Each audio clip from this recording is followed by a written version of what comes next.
جو تراویح نہیں سنائے گا اس کو یہاں سے سند نہیں دی جائے گی۔ تو یہ اپنی یہاں سے کنڈیشن ہوتی ہے، ہم اسی کو حافظ مانتے جو تراویح سنا چکا ہو۔ اگر وہ تراویح نہیں سنائے گا تو ہمارے یہاں سے اس کو سند نہیں دی جائے گی، یہ اپنی یہاں کا دستور ہے۔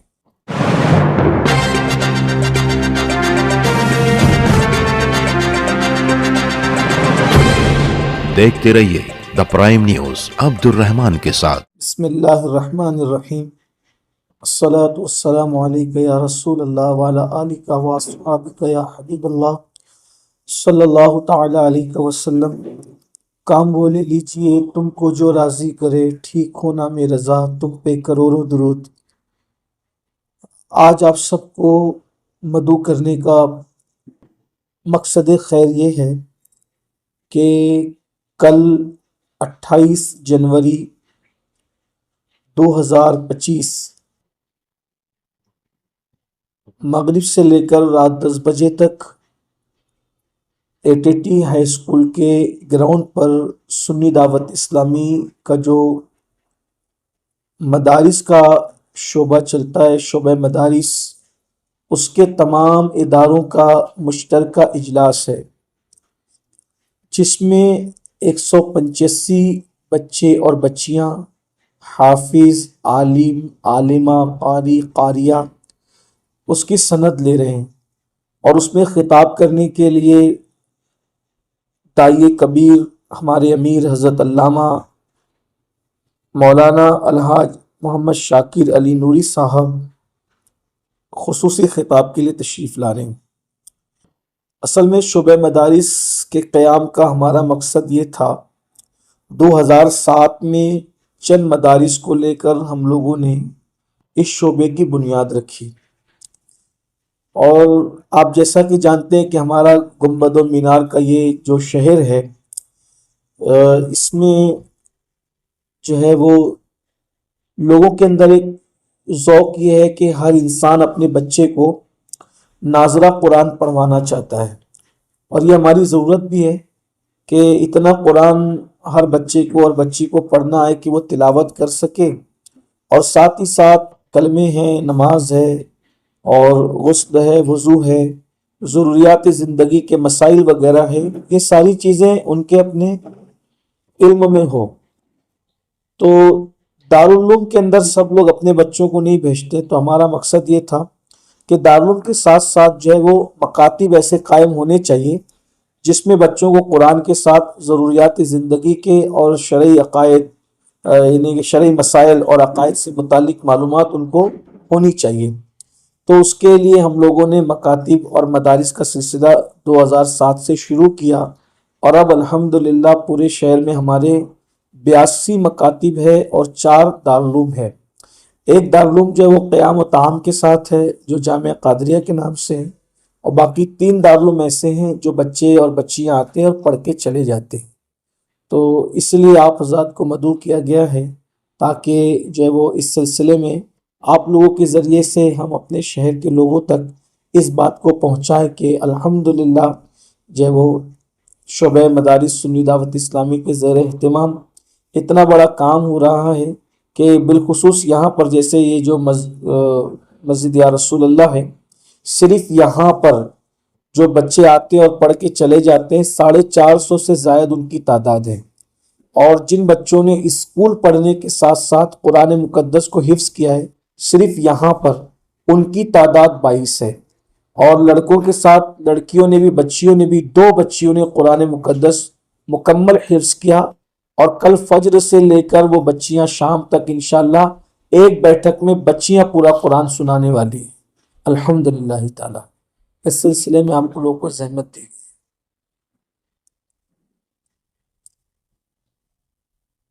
مالیگاؤں میں بچے ہی جو ہے ایک نشستوں میں قرآن سناتے ہیں، جی، لیکن میں سمجھتا ہوں شاید یہ پہلی مرتبہ ہے۔ جی ہاں، میری اپنی معلومات میں تو پہلی مرتبہ ہے کہ 2 بچیاں ایک بیٹھک میں قرآن شریف مکمل سنا رہی ہیں۔ ہاں بالکل، ہاں بالکل، یہاں پر ہی وہ مدرسہ چلتا ہے مرکز پر۔ سرکار غریب نواز رضی اللہ تعالیٰ کی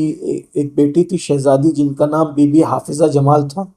انہی کے نام سے یہ مدرسہ رکھا گیا، بی بی حافظہ جمال کے نام سے، یہی چلتا ہے مرکز پر، اور اس میں بچیاں حفظ کرتی ہیں۔ حافظ آصف قادری صاحب جو ہے وہ ان بچیوں کو پڑھاتے ہیں، پردہ باضابطہ جو ہے وہ بچیوں کے لیے پردے کا انتظام ہے، اور ساتھ ساتھ ایک بوڑھی خاتون جو ہے وہ مدرسہ شروع ہونے سے لے کر کے مدرسہ ختم ہونے تک بیٹھی رہتی ہے، ان کی موجودگی میں حافظ صاحب پڑھاتے ہیں پردے کی پابندی کے ساتھ۔ سعدیہ اشفاق احمد، یہ ام ایمن، یہ دو بچیاں ہیں۔ سعدیہ اشفاق احمد کا محلہ کون سا ہے؟ ہزار کھولی کی یہ بچی ہے، ام ایمن نئے اسلام پوری کی بچی ہے، ہزار کھولی اور نئے اسلام پورہ، یہ دو بچی ہیں۔ اور اللہ کی ذات سے امید ہے کہ انشاءاللہ یہ بچیاں ابھی یہ اچھی حافظہ بن گئی ہے تو دوسری بچیوں کو بھی یہ بچیاں پڑھا سکتی ہے، اور یہ حفظ کا معاملہ بچیوں میں اور آگے بڑھ سکتا ہے۔ پچھلی مرتبہ سے بہت زیادہ اس مرتبہ تعداد ہے حفاظ کی، اور ماشاءاللہ جتنے حفاظ ہیں، اپنے یہاں کنڈیشن یہ ہوتی ہے اسی حافظ کو ہم سند دیں گے حافظ کی جو کم سے کم ایک مرتبہ تراویح سنا سکے، جو تراویح نہیں سنائے گا اس کو یہاں سے سند نہیں دی جائے گی۔ تو یہ اپنے یہاں سے کنڈیشن ہوتی ہے، ہم اسی کو حافظ مانتے جو تراویح سنا چکا ہو، اگر وہ تراویح نہیں سنائے گا تو ہمارے یہاں سے اس کو سند نہیں دی جائے گی، یہ اپنے یہاں کا دستور ہے۔ تو اس مرتبہ جو حافظ ہو رہے ہیں یا حفاظ ہیں وہ تراویح اس مرتبہ رمضان جو سنائیں گے یا وہ بہت سارے لوگ پچھلے سال سنا چکے ہیں، اب اس مرتبہ ہاں انہوں نے جو ہے وہ پچھلے سال تراویح سنائی، کچھ لوگوں نے اکیلے پورا قرآن سنایا، کچھ لوگوں نے دو بچوں نے ایک ساتھ مل کے سنایا، اور جو تراویح نہیں سنا رہے تو وہ ایک بیٹھک میں پورا قرآن سنا دیں تو وہ سند کے مستحق ہو جائیں۔ جو شعبہ مدارس کی جو خدمات ہیں اس میں ماشاءاللہ 3000 سے زائد بچے اور بچیاں تعلیم حاصل کر رہے ہیں۔ ایک بڑی تعداد میں جو ہے وہ یعنی کہ ٹیچرز کا، معلمین اور معلمات کا ایک بڑا عملہ اس میں سرگرم عمل ہے، اور ساتھ ہی ساتھ جو کچھ لوگ ٹیچر نہیں ہے لیکن پھر بھی شعبے سے جڑے ہوئے وہ لوگ بھی کام کر رہے ہیں بفضل تعالیٰ۔ اور یہ جو سارے کام ہیں اور الحمدللہ ہمارے شہر مالیگاؤں کے لوگوں کے تعاون سے، ان کی مدد سے اور ان کی محبتوں کے ذریعے سے یہ جاری و ساری ہے۔ اللہ پاک کی بارگاہ میں ہم ان کے لیے بھی دعا کرتے ہیں کہ جو ہماری مدد کرتے اس نیک کام میں، اللہ انہیں جزائے خیر دے، انہیں برکتوں سے نوازے، اور آپ سب لوگ بھی، ہم جب آواز دیتے آپ لوگ تشریف لاتے، اللہ آپ سب کو بھی جزائے خیر دے اور دارین کی سعادتیں عطا فرمائے۔ میں آپ لوگوں کو بھی کل کی دعوت دیتا ہوں، اور تمام لوگ جہاں تک میری آواز پہنچتی ہے، کہ کل 28 جنوری 2025 کو مغرب سے لے کے رات 10 بجے تک ایٹیٹی ہائی اسکول گراؤنڈ پر جو ایک عظیم الشان محفل ہو رہی ہے، جس میں ردا پوشی اور دستار حفظ، دستار فضیلت ہونا ہے، اور قبلہ امیر سنی دعوت اسلامی کا فکر انگیز خطاب بھی انشاءاللہ تعالی اس میں ہوگا، بہت فکر انگیز خطاب ہوگا، پلٹو اپنے رب کی طرف، رجوع اللہ، اس لیے کہ آج کے دور کی ضرورت ہے کہ ہماری قوم اللہ کی طرف رجوع کرے۔ جو مسائل قوم کو درپیش ہے، لوگ سمجھتے ہیں کہ حالات کیوں نہیں بدلتے۔ اللہ پاک کا فرمان ہے، ان اللہ لا یغیر ما بقوم حتی یغیر ما بانفسہم، جب تک لوگ خود نہیں بدلتے اللہ ان کے حالات نہیں بدلتا۔ تو اس لیے رجوع اللہ کی دعوت کے لیے کل کی یہ محفل انشاءاللہ بہت مؤثر ہوگی، اللہ کی ذات سے امید ہے۔ آپ سب حضرات بھی تشریف لائیں، اور جو لوگ بھی سن رہے ہیں، جہاں تک آواز پہنچ رہی، میں ان سب کو بھی کل کی دعوت دیتا ہوں کہ کثیر تعداد میں شرکت فرمائیں۔